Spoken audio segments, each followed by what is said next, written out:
Hello, everyone. Welcome to our podcast, The Class of COVID, a place for all things students from a pandemic perspective. The hosts of this show are Andrea, Carrie, Grace, and Amelia. Our first episode focuses on a hot topic, the impact of the pandemic in students' lives and their experiences during this challenging time. We wanted to debut our podcast with a student whose success is a real inspiration to us all. So, with no further ado, our special guest today is Cai Sherlock. Cai is a 20-year-old TikToker with over 185,000 followers. He is the host of two podcasts, Us3 and Us3FC, and a student at the University of Sheffield. The interview covers an array of interesting topics from TikTok and podcasting to bad haircuts during the lockdown and finding balance.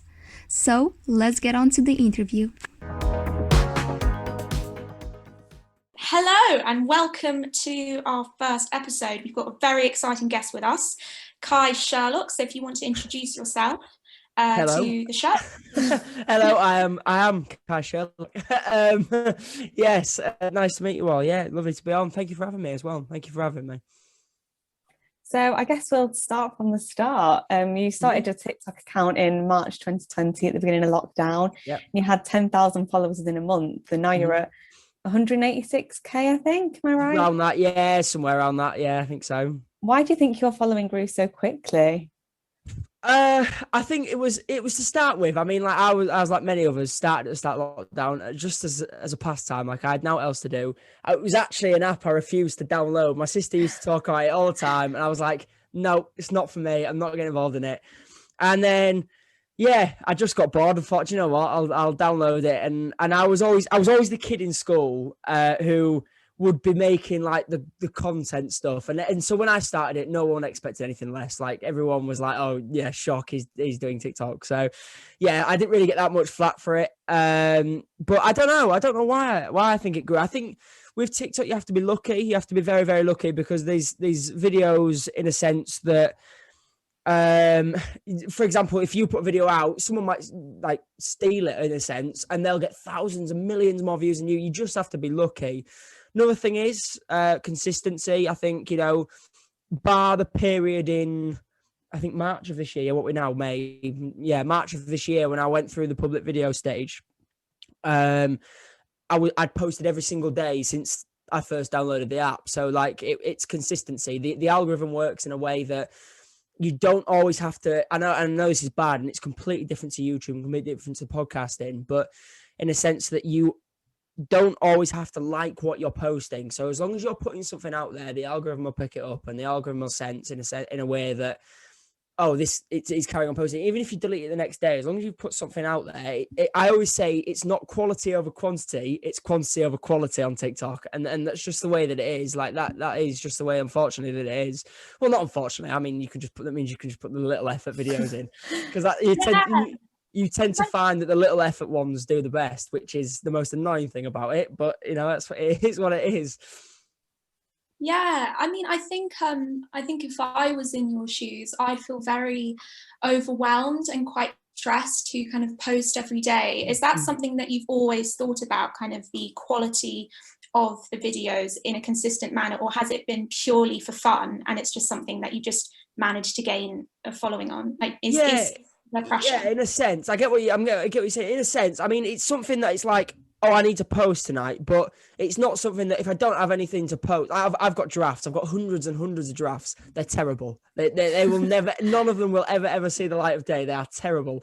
But, well, and half of them, the trends aren't even around anymore. So it just wouldn't make sense me posting them. But yeah, I mean, in terms of that, I tend to pre-record. So I've got videos recorded probably now for the next 2 days. I do it in bulk. So if I've got a spare hour, I will literally just sit and listen to this. Basically, how I work is if I hear a sound on the For You page, I will save that sound and think, what can I make to that sound?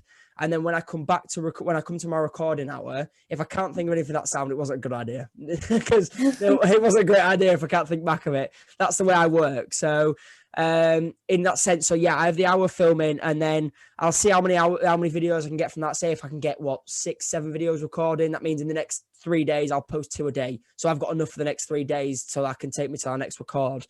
It's not something that's like, desperate. If I don't upload, I don't upload. Like, again, like I said, in the public video stage, I didn't have anything to upload, so I just didn't upload it because I was wanting to stick with that type of content.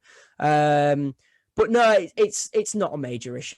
I mean, it's just something that I do for fun on the side, and it's just, you know, a good little. It's meant in a way that I now don't have to get a part-time job, which is, you know, it's a good thing about it, really. Yeah. And I've heard, because I watched one of your YouTube videos. People listening, go check it out. It was why 2020 was the best year of my life, I'm pretty sure. Yeah, it will and be. Firstly, the editing was fantastic. I think you're incredibly entertaining. It's true. Takes too much time with editing. YouTube is a whole different ballgame. That's the thing that I kind of wanted to ask was, obviously you've got so many outlets now, and as you said with TikTok, you kind of work in bundles and in a bulk kind of system.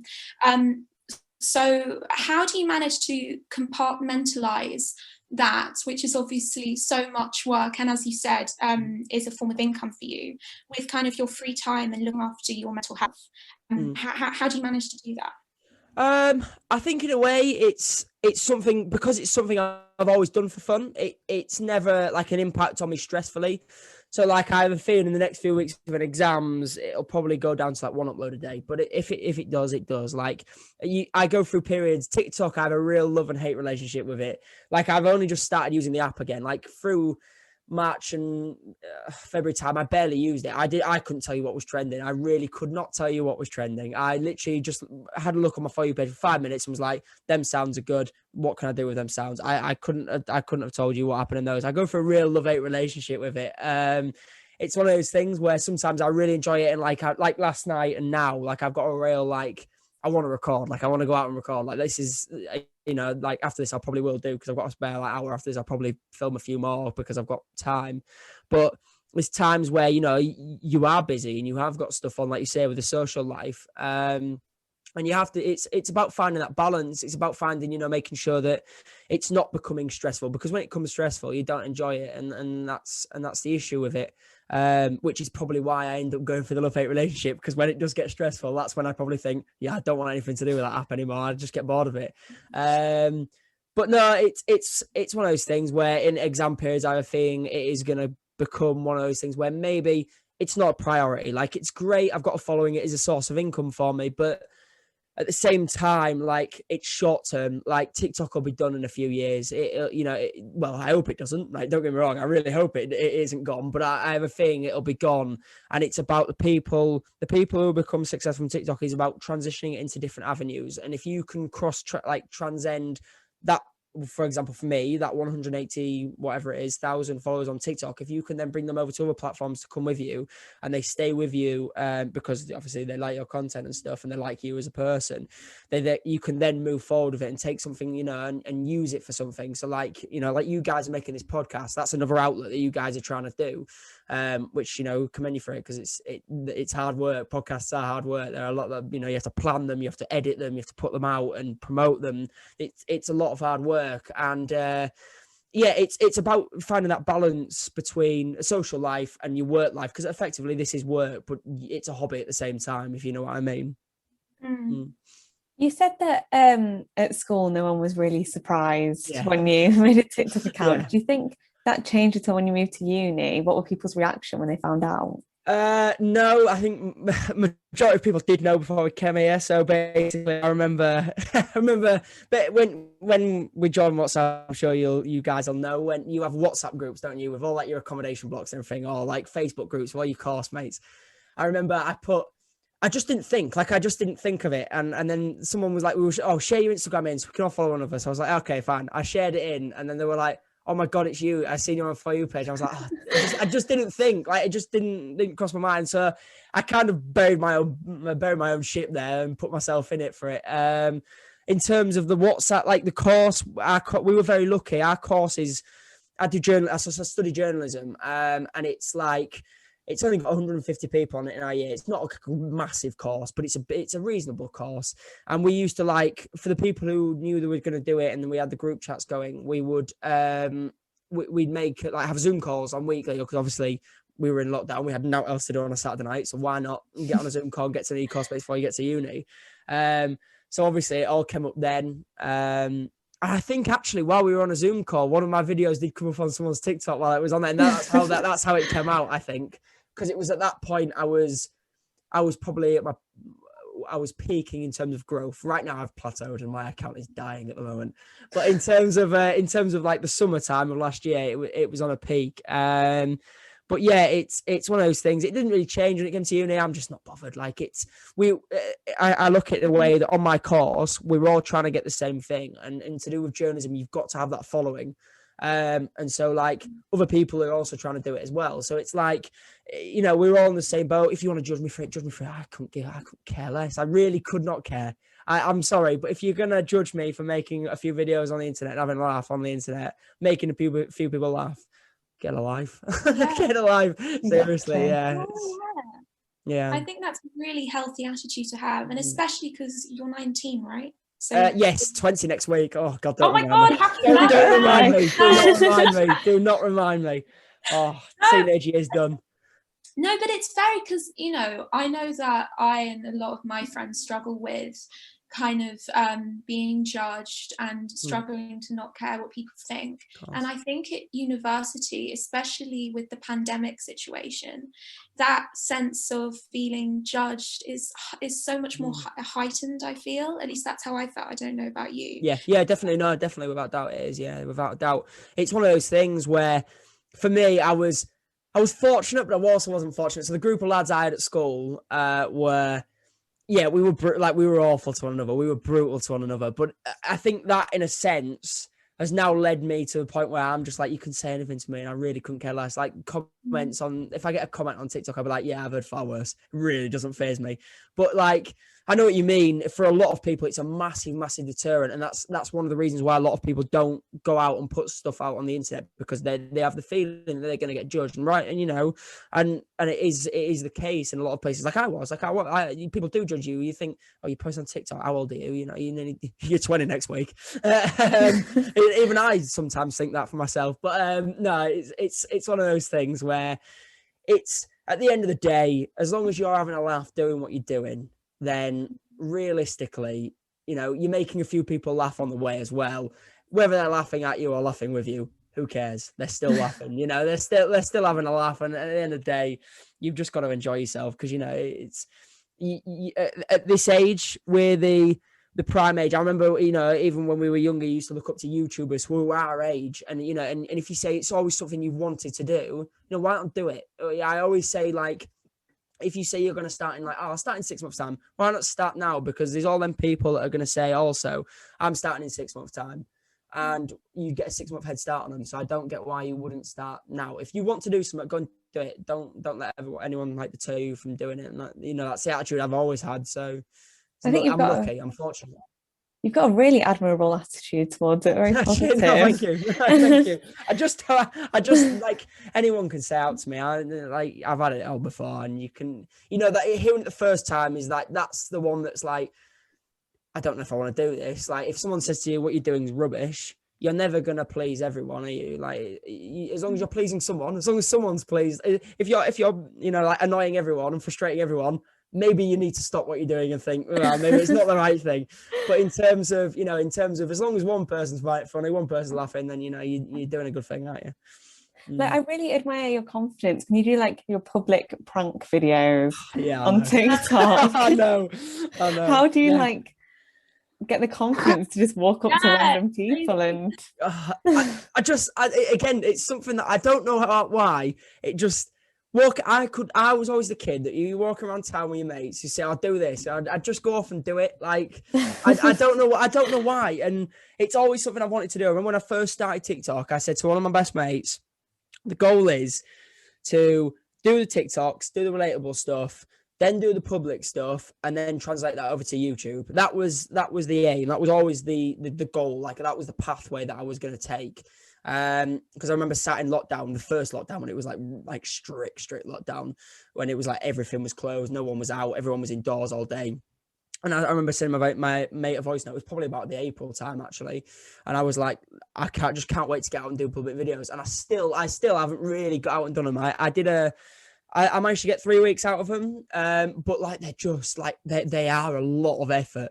Like, to think of the ideas. And we were out just to get in 3 weeks of videos. It was like 2 full days of filming, and it was back to back. We went on the really, when the weather peaked a few weeks back, it was really, really hot. Yeah. So we went into the gardens then thinking, oh, it'll be a great day. It really wasn't. It was far, far too busy. You have to get it just right. And it's the thing that in advance is like, for now, today would have been perfect because it's like cloudy, but it's people still be in the park walking past and stuff. But no, I don't know how I've got the confidence to do that. It's just one of those things and it's thinking of the ideas as well. The ideas for them, they take a lot as well, trying to think of the ideas for some of them. But I have got other ideas. I've got like a massive notes list on my phone with absolutely tons of public ideas that I can't wait to get in. A lot of them will never see the light of day because the budget on them would be far, far too much. That'd be like if you ever did like make it onto YouTube and you were making like big money off brands and stuff, you'd be able to do some of those. But I've got a lot more of those than I have of the ones that I could probably do now, which is the annoying part. But yeah, it is what it is. It is what it is. Yeah, no, I mean, because I remember you said saying about when you got your first hate comment, and I think a lot of listeners may not have the platform that you have, but will have definitely struggled with dealing with hate from other people. How did you deal with getting that first hate comment that made you feel? I can't remember my first hate comment specifically, but I remember one video where the comments were specifically hatred. It wasn't even like, it was like a funny video. Like, well, I thought it was funny anyway. It was a funny video. It was a self-proclaimed funny video. And it was, the only reason I got hate on it was because in lockdown, the first lockdown, every lad was like, where am I going to get my hair cut from? And I made the mistake of letting my parents cut my hair. And that was not a decision that I should have made. And it's still on there, but I'll probably need to find it for you after this. I can send you a screenshot of it over so you can, if you need to put it on screen or whatever. But it's my hair was literally like bald up to here, and I literally just had it really long on top, and I just look like, I look like a midget gem, like the not a midget gem, an ice gem, the biscuits with the things on top. But yeah, I got it, and it was about your mum's friends bigging you up on Facebook or something like that, like they always do in the comments. And it was about that. And I remember everyone saying no one will be bigging you up with that trim and stuff. But I thought it was funny. I was like, the best way is not to let it get to you, because if you let it get to you, they've hit a weakness, and if they hit the weakness, they'll continue at that weakness over and over again. It's like when your mates wind you up and then you end up going, I don't say that, laugh at it. They won't say it again, or they might say it every now and again. But it's like, if you laugh at it, even if you are, even if it does, like, it does hurt you, if the best way is to show them that it didn't, because then if you show them that it didn't, you may be appearing stronger, and then they may think, okay, well, we'll find something else then, because that's not funny to laugh at if he's laughing at himself. And so I feel like I've made some TikToks taking the mick out my hair in lockdown on the first one, because it was terrible. It was atrocious. Yeah, and I feel like even though it's a comment about your hair, which is like such an unnecessary comment to make anyway. I know. Yeah, but at least it's like, it's not about like your personality, because yes, I feel like those hurt so much more. Yeah. It's the things that you can't change, like the hair I can change. Right now, it's still not even the best, and I had it cut this morning. So, I mean, in terms of, no, like you said, personality, it's the things sometimes that you can't change. That's what hurts you. And the ones that do, like, hit the worst is when you're aware of it. And when you're aware of it and then someone points it out to you, you're like, oh, they notice it as well, You just have to, it's horrible. But sometimes, if you don't know them, if it's your friend saying it to you, speak to them, because, they're your mates. They should understand. If they don't, then they're not your mates. Whereas if it's a person on the internet, like, the likelihood is they've got no profile photo, or they've got a footballer as their profile photo, or something that's just like a meme as their profile photo. I don't know what it is at the moment, which meme's going around that everyone has at the profile photo. It was that.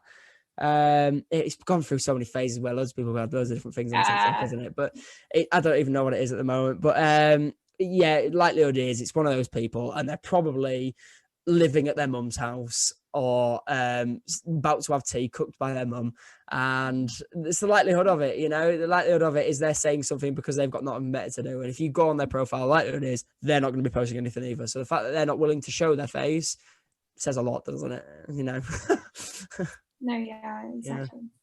Do you think social media was always like the plan for you, or was lockdown kind of like a turning point? I'm not sure. It's always something that I've said. I've never said like, oh, I've wanted to do YouTube. Like, I've never gone out and said that, but like, it's always something that I've done. So it's like, I used to have like, everyone used to have the private accounts, didn't you? And my private account just became something that really shouldn't have been. My private account became something where basically I went on holiday it started because I went on holiday to Greece, and it looked like I was like when we were driving from the bus, it looked like it was Jurassic Park, like with the hills. And so I then made it as if I went on holiday to Jurassic Park. And that was the theme of that. And so I went through different themes, like I Photoshop. And that's why I learned how to use Photoshop and stuff, and editing stuff, because I used to do stuff on there on my private account where I used to pretend like I was in different places. Like I went to the World Cup that summer. I didn't actually, but I Photoshopped myself in the World Cup photos. But yeah, it was that for me, I don't know. I've always wanted to work in like I'm quite a creative person. Like I the ideas do come. Like I'm lucky in that sense that I can think of something if needs be, and it's always been that way. Like I've been okay in that sense. So it was always when I was looking at uni, it was either business, marketing, and management, because marketing, creative side of it, that aspect of it, or it was like the journalism side, which is what I went with, which is like, speaking, broadcasting, creative, editing, video. And it's always been that side that I've always wanted to do. I worked in an office for my gap year last year, and don't get me wrong, I absolutely loved it. It was fun. And the company I worked for was absolutely fantastic. It's a little company called NIBEP who go into schools, and we did enterprise activities with kids. So we did mock interviews, careers fairs, assemblies, just talks to them and trying to push them down the path they want to go down, and help open up doors like work experience and stuff.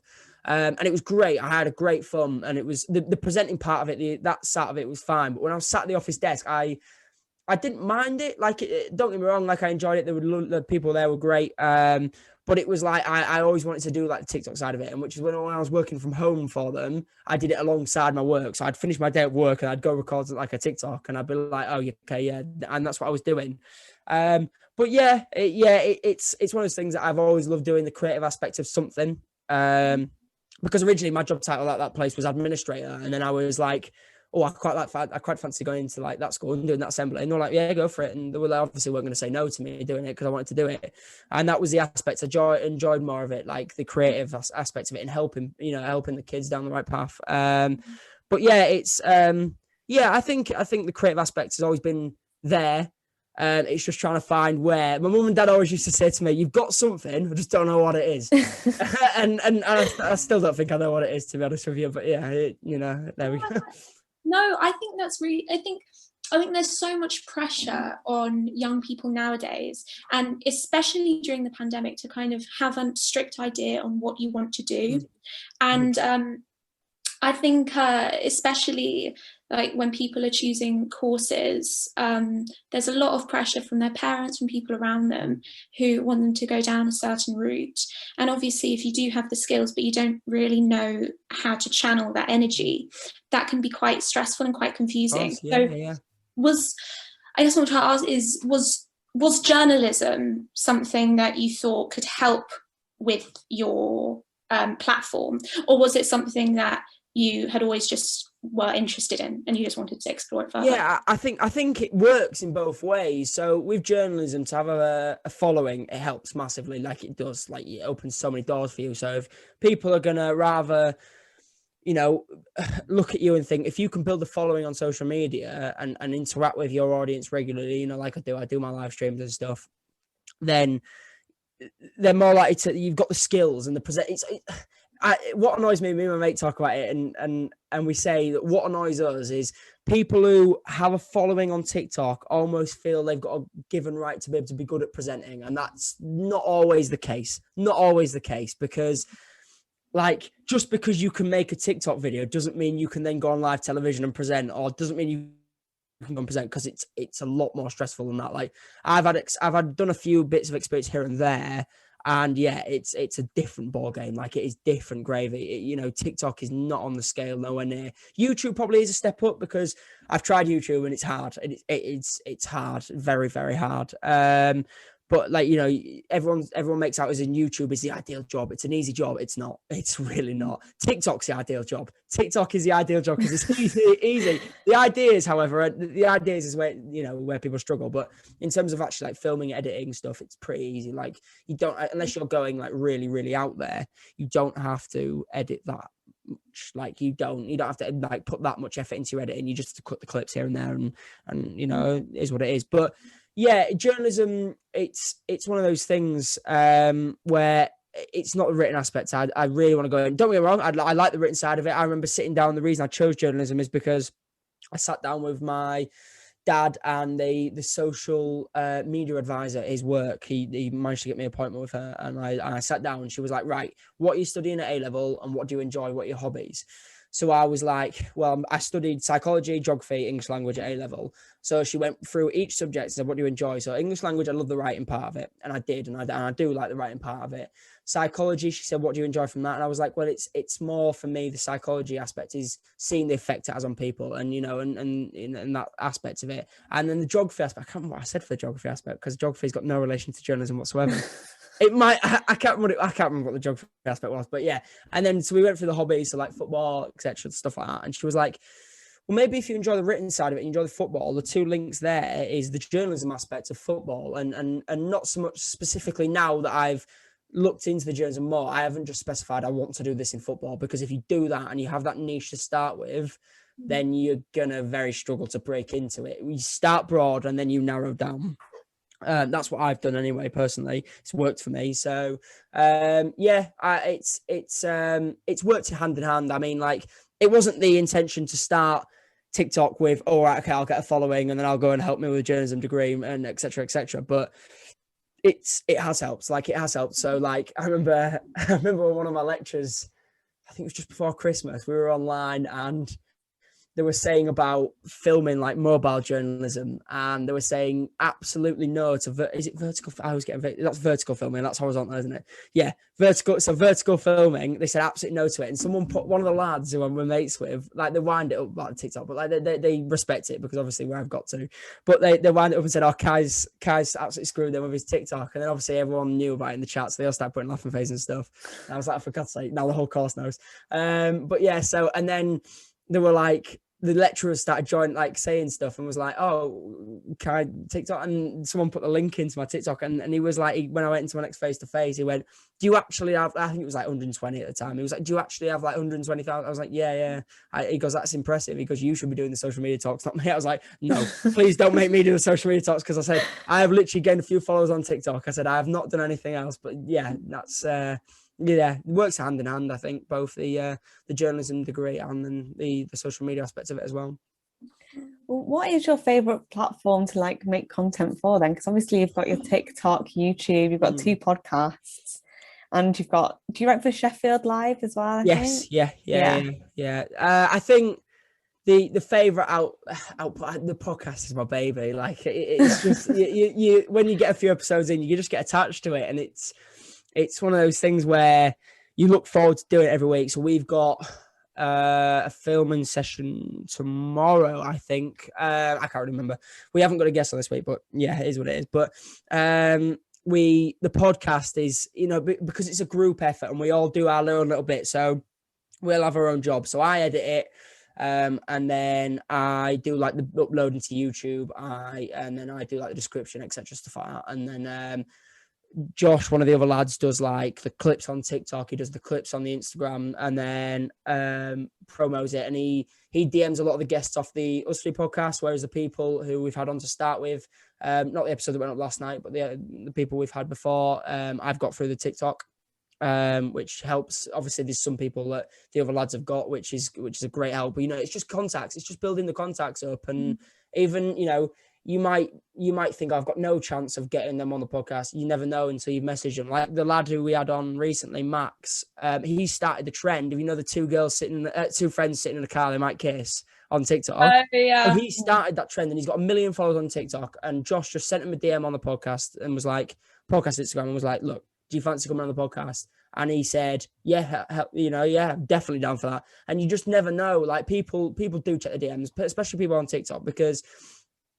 like I said, 1 million followers seems a lot, but in terms of TikTok translating it to other things, it's okay. It's like, I mean, like, it's brilliant. Don't get me wrong. I want 1 million followers on TikTok, but it's one of those things. Yeah, I think the podcast is the baby. Like that is the thing, and I think that's the thing that I'll probably end up focusing most of my time on. Even when TikTok's done, we'll still carry it on.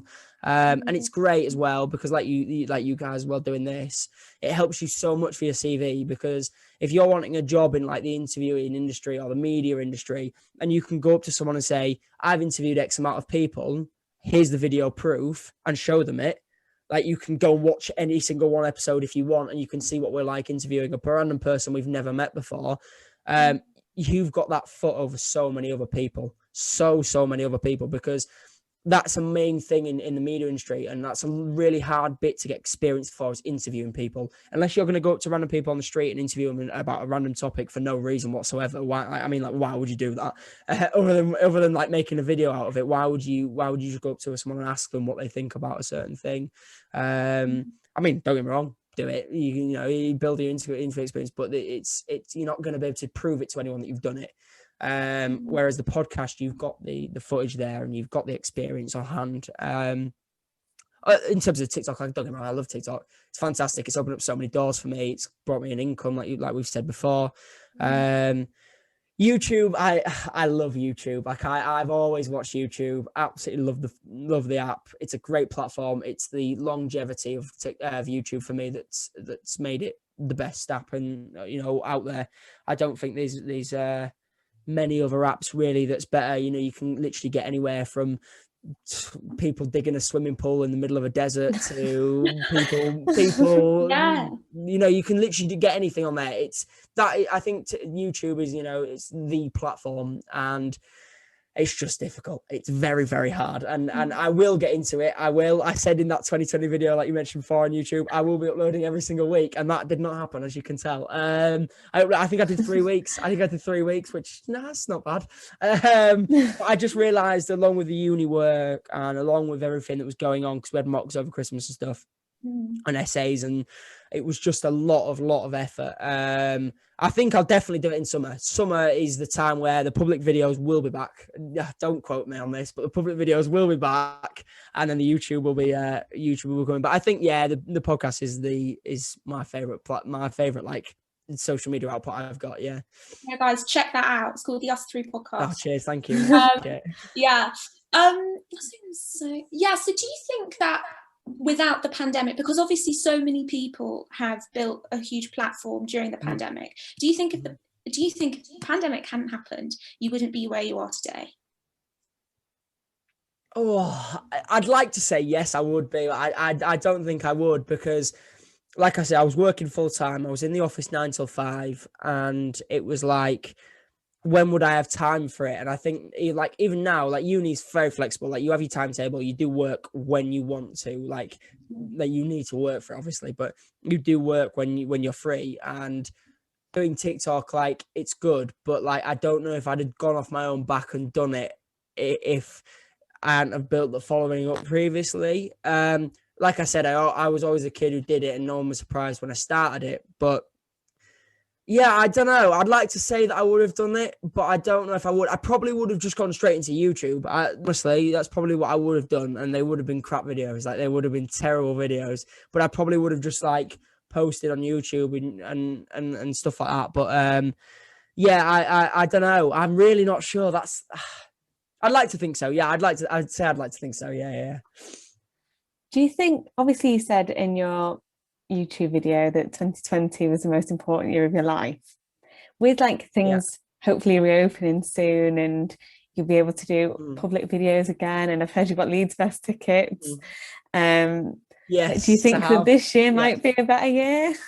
Oh, I'm praying, please. It can't get much worse, can it? Let's put it that way. It was last year was pretty, I said it was the most important year, and it was, because it allowed me to like build a platform and do what I'm doing now. But in terms of like a good year, we need like a good year, don't we? I think everyone's feeling it. Like we're getting so close. That 21st of June date is like, everyone is like, just get me to the 21st of June and we can get back to normal. But it's. I'm hoping so. I mean, like I've got Malia booked as well in the summer, and whether it was booked for the 20th of June, but Jet2 just came out the other week and cancelled all their flights up until the 23rd, which 3 days off, gutted. But we've moved it to September, so we should have a bit of a better chance. So I'm hoping this year's a bit of a better year. Like I said, it can't be much worse, really, can it? No, I thought it was insane. I don't know if any of you remember, like when the Leeds Fest and Reading Fest tickets first came out, my whole For You page was people giving advice on festivals. Yeah. I loved it. I thought it was fantastic. I also got a lot for posting about Leeds Fest talk. And my account nearly got banned, right? So basically, the way TikTok works is if you get so many like community guidelines videos, like videos taken down for community guidelines, even if you appeal it and it says, oh yeah, it's actually okay, and it gets posted back on, that still counts as a violation, which I think is very, very wrong, but it's the way it works. So I posted a TikTok that antagonized lots of people. So it was at the trend where, where you said something and then the music, and it was like, and then you just like said something else to contradict it and said like, why are you doing that, as if you break the fourth wall.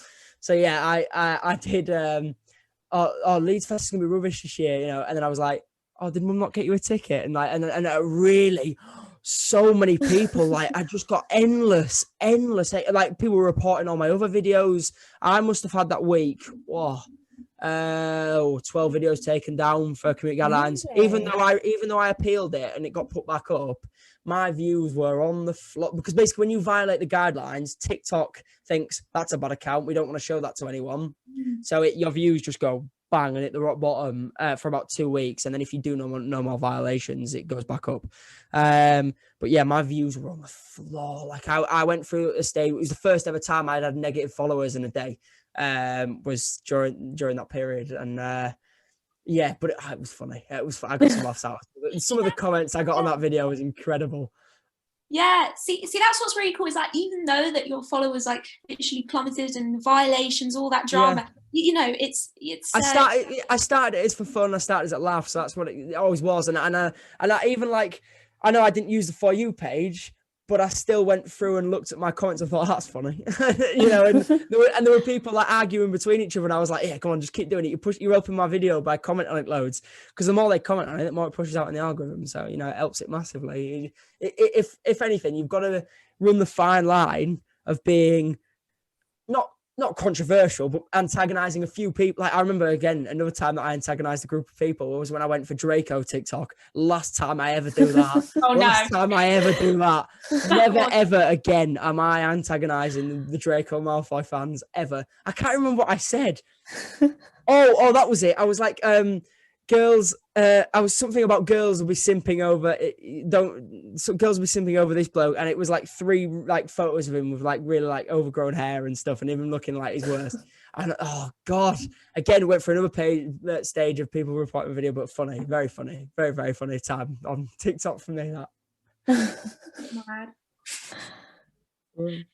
So what would be your dream? Obviously you got a lot of hate for your Leeds Fest videos. Yeah. What would be your dream Leeds lineup? Your top 3? Oh, well, there's one that's on there without a doubt, and that's Coldplay at the top of that list.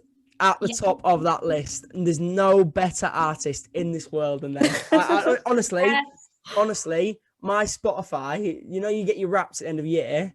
I was in the top 0.005% of Coldplay listeners. I listened to them for something like 71,000 minutes last year, which equated to no, it might be not that much actually. It might be like 27,000 minutes, but it was the equivalent of 2 weeks. 2 weeks of last year, I listened to Coldplay. That's impressive. To be fair, that is impressive. Yeah, massive Coldplay fan. Which one's your favourite album? I just want to know. It's either Miles Out or Ghost Stories, I think, for me. MX or Ghost Stories. I think the new one they're bringing out in the next few weeks, fingers crossed, will be a lot like MX, I think.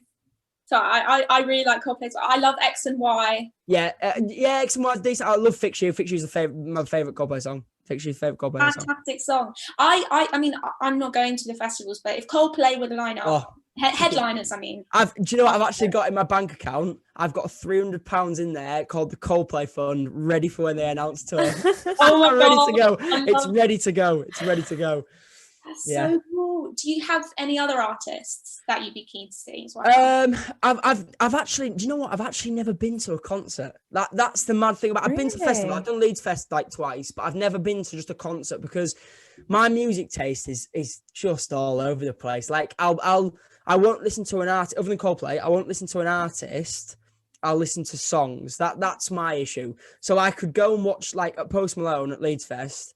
I knew like his big songs, but then everything else I wasn't like aware of. Same with 21 Pilots. 21 Pilots were incredible, by the way, at Leeds Fest 2 years ago. Very, very good. Other artists, I mean, Ed Sheeran, he's just a great artist, isn't he? He's got so many good, great songs. Oasis, if they ever got back together. Who else? Take That. Oh, Take That. They're my guilty pleasure. Take That. Take That, my guilty pleasure. Who else is out there? I like a lot of their songs. MJ, if he was still alive. Michael Jackson, if he was still alive. Obviously, unfortunately not. And I like the Stone Roses, Manchester bands. Obviously, I'm a big Man United fan, so a lot of their music's played around. Obviously, when I go to games and stuff. Yeah, I think they're probably the Imagine Dragons Bastille. Don't forget them too. They're very, very good bands. Very good bands. They've just come off the top of my head. But yeah, Queen as well, if they were still around. Very like mixed, very, as I say, very mixed music taste. It's very all over the place. No, it's cool. It's good music taste. I rate it. Yeah, I get slandered for it, so yeah, at least I get slandered. No, I get slandered mainly for the Coldplay stuff. Which I mean, I do like. Actually, hang on, let me show you this. I have got the signed photo on have I got anything else on there as well? I don't think I have. But yes, massive fan of Coldplay. Huge fan of Coldplay. I heard you're also a big fan of like going out on the town. Oh yeah, particularly we love a night out. Particularly Salvos in York, from what I've heard. Oh, what a night! What a night in that place. That place will always have my heart. I can go to every. It's like you know when you first love, and whenever you get into a new, you always compare it to that first one. And whenever I go into a club now, I'm like, it's just not as good as Salvo. It's not as good as the first one.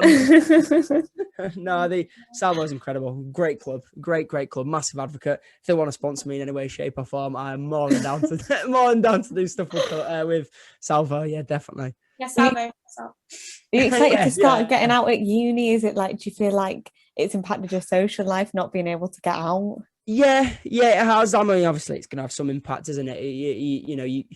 You can't mix the flat parties. You can't do, normally from May 17th. I mean, like, it should hopefully, you can meet unlimited numbers inside May 17th, can't you? If I'm wrong, or is it June 21st still? I don't know. I'm not sure. I don't know.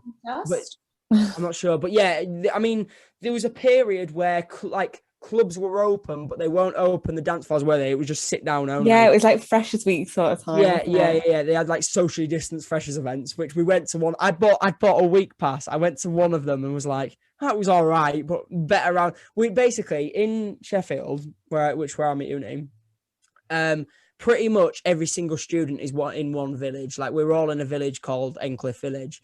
And so what the motive was, because we couldn't go flat parties and we couldn't go clubs, we couldn't go out, we couldn't go pubs. We just all went around the pond. There's a pond in the middle of the village and everyone was around there. And the first few nights it was great. And then the second few nights security got wind of it. And then obviously it had to be stopped because people were distancing. Like, don't get me wrong, like people were in their groups distancing, but still they didn't like the idea of everyone congregating around the pond. Probably because if someone fell in, it probably would have ended disastrously. But it does impact your social life. But in terms of actually meeting people here, I don't think it has. I mean, like, as I said, we Zoom called before we got here with our course. So I already knew quite a lot of people quite well when I came here, which is a massive factor because it's a massive factor when you're going to a new place and you don't know anyone. That's a massive deterrent for people for uni. And it's scary. Like, I remember when I first got here, I was like, well, what happens if I get there and none of them like are meeting up or anything like that? If we're not meeting up, and obviously we were going to, but that fault's still there, isn't it? And But like then public video shy. I'm not a shy kid. I'll speak to anyone. I can talk for England, and as long as there was someone there, I was able to. I can talk to them. That's just the way I'm like. But for others, they're not as fortunate, and it is a massive worry, and I can see why. Joining university in a pandemic's not a normal thing. We haven't had the normal experience the first year. Which is a shame. It's a shame, but hopefully, in the summer we'll party hard and forget the bad times that we've had this year. Anyway, that is for sure.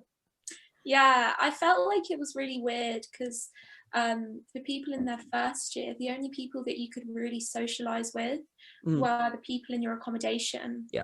And I don't know if you found that in second year. I don't know.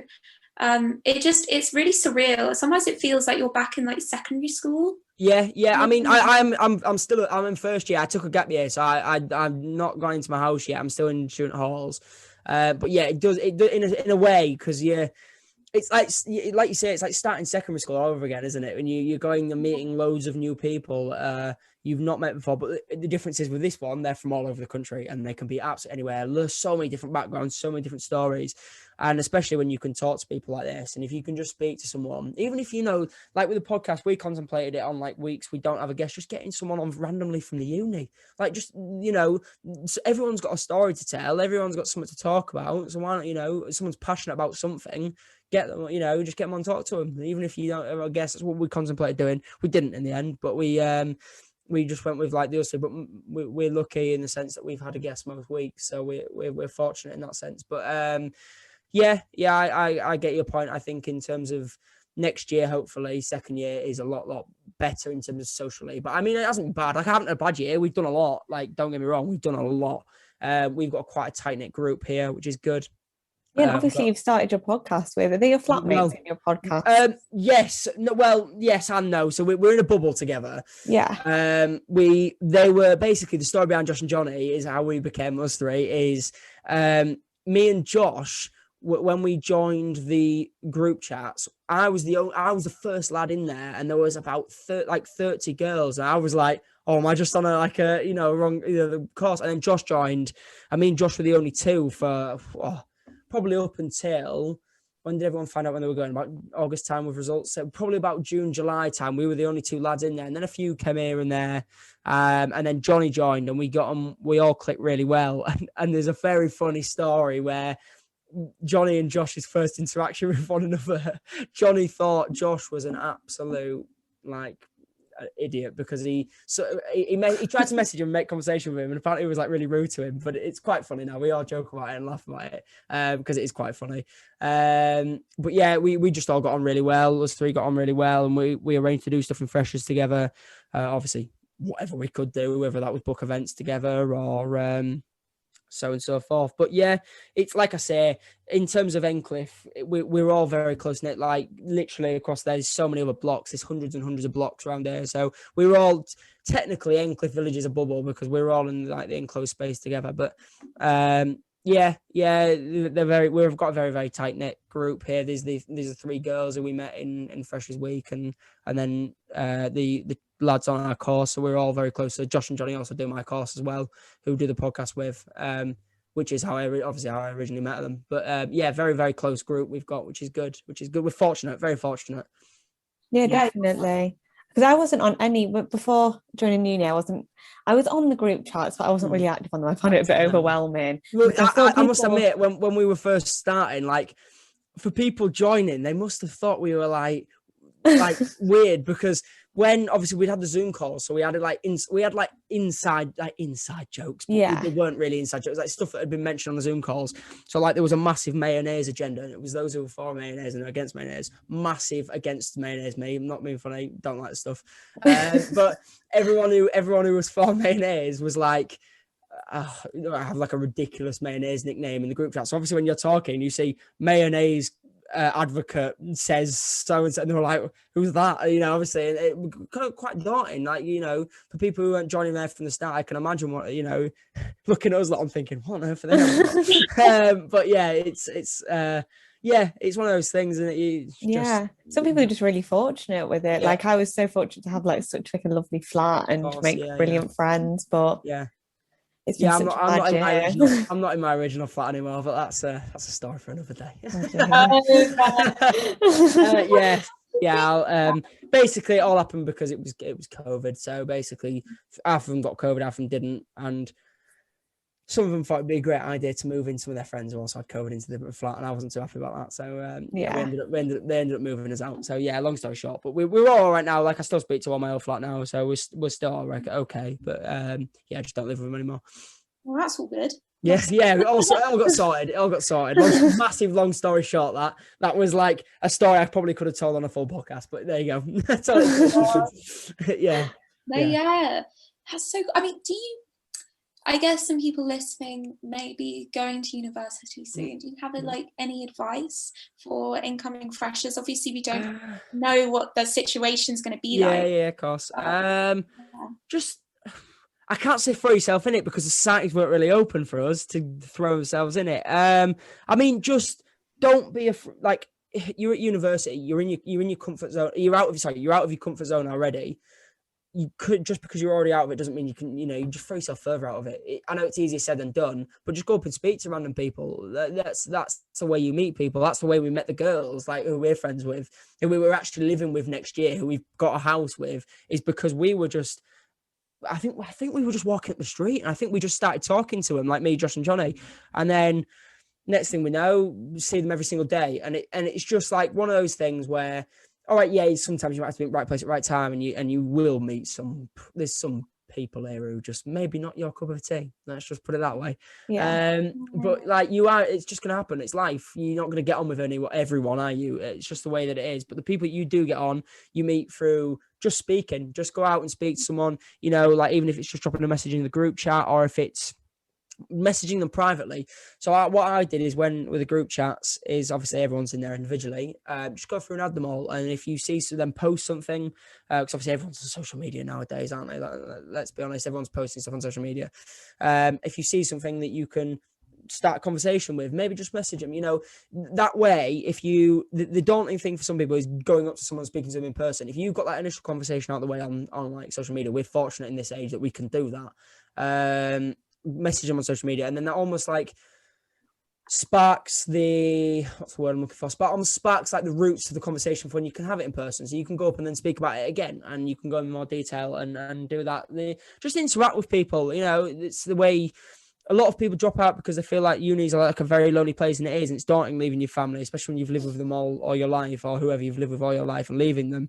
But the best way is to have that support bubble around you, and as long as you got that support bubble around you, I think you'll get on fine. I thought I was really going to struggle coming to uni because I'm very much a home person. I love being at home, but also at the same time I also dislike York massively. But I love being at home. But yes, I love being at home with family and stuff. So like obviously, I felt like when I came to uni I was going to struggle, and I felt like I wasn't going to. I wasn't going to enjoy it. I knew I was going to enjoy it, but I was that I might struggle. I might miss home, but I haven't. I don't mean to notice it's my family if they're listening, but I haven't missed you. No, it's because I've had the people around me to tell like keep yourself entertained, keep yourself occupied, like always be doing something, because that way, if you are going through a time where you may miss your family, you've got something that you can take your mind off it, and something that you're able to just almost not. I want to say distract yourself, and it is distracting yourself from something. But if you're not, then eventually you just you move on from that. Obviously, I take that back. Obviously, I miss my family to start with, but obviously I miss my family to start with. But like now, it's like seeing them every other week. Like for me, I'm only an hour away on the train, so like I can jump back. I've come back. I was away last week because I had a root canal done at dentist, but like I was at home for that. So you see them. It's not like you're never going to see your family again. You're still going to see them. You're home for big periods over Christmas, and you're home for big periods over summer. Just enjoy it. Like use it. You're young. You're only young once, as you know. Parents will say to you. Make the most of it, and take advantage of it. And any opportunities are put in front of you, just say yes to it, because even if it's like something that you may not enjoy doing in the long run, it's just like me and Josh have a saying. If it's something that we're like, do we really want to do that? But we'll do it. It's a story to tell. You've got a story to. We've got so many of those instances that have happened during uni where we've done something and I've been like, I really can't. I really don't want to do that. And he was like, go on, do it. Come on, let's do it. And I was like, oh, fine. And then it's a story to tell because that's actually probably where the best memories have come from uni, actually, where Josh forced me to do something I didn't want to do. But yeah. I mean, it's always good to have them friends. Oh, yeah. It pushes you out your comfort zone. It's the best. I do it to him as well. Don't get me wrong. It's not just one-sided. Not getting bullied by him. It's okay. No, I do it to him as well. I think people forget a lot of the time that most people are in the same position. It's just some people are easier at making it look like they're confident and happy to be doing stuff. Yeah, definitely. Yeah, without doubt. I think a lot of people, obviously people find it harder than others, don't get me wrong. But everyone is, like you say, everyone is in the same boat. We're all going to uni. We're all leaving our family at the same time. We're all moving into a situation where we don't know, all right, you might get a few people from the same city. Like, got a few people from Sheffield here, but it's like we're all in the same boat. We're all trying to meet new people. They are, if most of the time they're thinking the same thing as you, is like, oh, I'm maybe nervous to go speak to that person because like I don't know them. And you both think of the same thing. Like you're both just as scared of each other as each other. So if one of you makes the first move, it just breaks the ice, and it's so much easier to get talking to someone that way by doing that, I think. Yeah, and especially with, I know that going into first year this year, everyone was in the same boat in the sense that everyone had been in lockdown. Everyone had been on their own for such a long time. Yeah. And even now today as well, there's been kind of slowly opening up now, but that's still, it is quite overwhelming when you're suddenly with loads of new people. And even if you are naturally quite extroverted, it still can be quite exhausting sometimes. I don't know if you social battery, isn't it?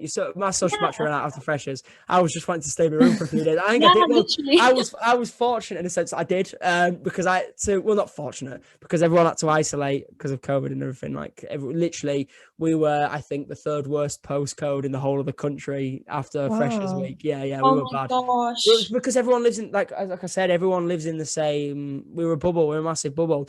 We were like the third worst postcode. We had a bronze medal for the third worst postcode in the UK for COVID cases, I think. So literally, the whole village was like isolating. So, you had time on your own, and you had time to get your flat and everything like that, and you were on your own. You were sat. And it was lonely, but FaceTime exists, doesn't it? So, you can just jump on a FaceTime call with some of them if you've made some friends in Freshers and everything, and that's where you keep in touch. And that's what, that's what we did. And it was a good way. We were lucky in the sense that with me, Josh and Johnny, we'd met before we'd met on the group chats actually. And they're both from down south. So we went on holiday, not specifically to go on holiday to meet them, but we were going on holiday down south. We'd already had it booked. And so I was like, well, I was down there. I was like, lads, do you want to get trained and we'll go for a few drinks or something. And we went to Spoons for a few drinks. And so I'd already met them before coming to uni. So that was a massive icebreaker as well for me. If they're in your local area, why not just go see them? You're allowed to go outside with other people now. So why not do it? Meet some new people. That's the best bit of, advice I can give for people. Yeah. Definitely. So have you got any projects coming up in the next few months that you can give us some hints on? Have I got any projects coming from the next few months? I've got my uni stuff to do. I've got my portfolio and stuff to do, but no. We've got, just carry on with the podcast. I mean, we've got some guests lined up for there, some like professional footballers coming through. We've got reaching out. I think at the moment we're in talks with a few big TikTokers as well on the app. Obviously not your size of like Chad Jamila and everything like that, but big as it goes in terms of UK creators. So yeah, we've got few. We've got ideas if we want to message, but like we said, we're just reaching out to people and messaging people and seeing what comes through. But in terms of a project, enjoying the summer, it'll be the public videos and the YouTube that I really crack down on. I'm just looking forward to getting back to normal, just getting out again, get me back in a club, get me back in a nightclub. I can't wait to get back in there. Yeah, just be able to have some normality back. I think that's the Euros of this summer, Euro Championships, football, I think Olympics this summer as well. Have they put them back on this summer?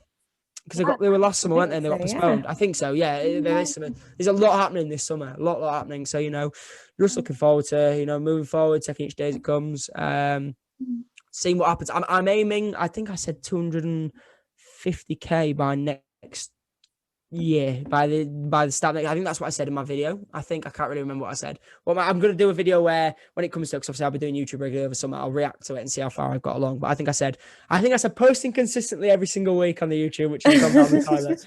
I think I said 250k on the TikTok, which I think actually I am on track for, because at the rate I'm getting at the moment, I'm getting about 300, 400 a day. So yeah, probably I'm on track for that. And then what else did I come? What else I said? Oh, the podcast. Yeah, just carry on with the podcast, keeping that up every week. Just about getting that consistency and building that following up. We're doing well. We had 100 subs, I think, not last week before, which was good. Getting there. Yeah, I think that's probably it. Nothing that's huge that I'm like, oh yeah, I'm really looking forward to this. But like, like, just keep going. Just got to keep going. Keep the consistency up. Keep the grind up with the TikTok. Keep the grind up with the podcast, and then hopefully can add other avenues to it as the free time comes in after exam periods, like the YouTube, for example, and the public videos, which so many ideas for. I cannot wait. Yeah, it sounds like you've got a real momentum. Yes, that's the key word that I used in that video. Is momentum is the key. Yes, it was. I was going to mention it, but I thought I will mention it at the end. Yeah, I thought. Yeah, and I think that's a really good word to use. I think key thing to anything. It's if you've got momentum and you feel like going in a certain direction, just let it go, because if you try and fight it, you're fighting momentum that could take you in a positive way. Like with TikTok, for me, the way I looked at it is, I was doing it, and I always remember Dad saying to it, because why are you wasting your time doing them videos? And because he didn't understand it, he didn't get it at the point, and it was like literally I had like 2 followers, I had like 20 followers on it. It wasn't literally nothing, and I was making like stupid videos. They weren't even funny. They're all off my account now. They're not like a day anymore. But I remember him saying, why are you doing that? You need to be doing your work. Like, I was working, but because you need to be like prepping for your uni work. Because you've got a head start on people. You're taking a gap year, you may as well start learning. And I was like, all right, okay, fine. But I always remember saying, I said, Dad, do you realise like there's money in this? And he went, oh, well, how much have you earned? And I went, well, now. And I always remember first time I did a live stream, I earned 50 pence. And I went to him, I said, I've actually earned money from it now, Dad. I said, and then obviously now, he's supportive of it, is my dad. But I just think it was because at the time it was a new app. He didn't understand it. Now he gets it. Which is like any generation, when you have a new app, we're going to be in the same position when we were older. We're not going to understand what the kids are like, what the kids are doing, and But it's one of those things. Momentum. It just let it go. It pulled me in the direction of TikTok, and I let it do it. Just keep doing it. And then I got bored of it and felt like doing something else. I did something else. For example, I got bored of making relatable content. I went and made public content, which is what I wanted to do because lockdown restrictions ended. Pulled it in that direction. Not always successful. Just because momentum's pulling you in a direction doesn't mean it's going to turn out positive at the end of it. Like, don't get me wrong, most of the time it does if you let it go and you work with the momentum. But if you try and fight it, you're going to end up going around in circles, because what is the point in fighting something if it's going in a certain direction? That's the way I look at things. Like, momentum took me. For example, the YouTube.